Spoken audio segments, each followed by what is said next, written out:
एनसीबीचे माजी झोनल अधिकारी समीर वानखेडे यांनी अनुसूचित जाती आणि अनुसूचित जमाती अत्याचार प्रतिबंध कायद्याअंतर्गत ॲट्रॉसिटी ॲक्टवर राष्ट्रवादी काँग्रेसचे नेते नवाब मलिक यांच्या विरोधात केलेल्या तक्रारीत पुराव्याअभावी क्लोजर रिपोर्ट दाखल करत आहोत, अशी माहिती मुंबई पोलिसांनी उच्च न्यायालयाला दिली आहे।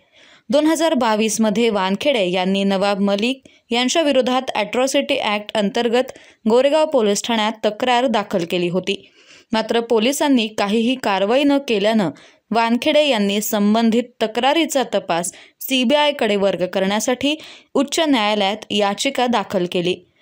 14 जानेवारी रोजी सरकारी वकील एस कौशिक यांनी न्यायमूर्ती रेवती मोहिते डेरे आणि न्यायमूर्ती नीला गोखले यांच्या खंडपीठाला सांगितले की वानखेडे यांनी केलेल्या तक्रारी संदर्भात पोलिसांनी तपास केला, पुराव्याअभावी सी समरी रिपोर्ट दाखल करण्याचा निर्णय घेतला आहे। सी समरी रिपोर्ट दाखल केल्यानंतर तक्रारदार या रिपोर्टला न्यायालयात विरोध करू शकतो आणि आव्हानही देऊ शकतो।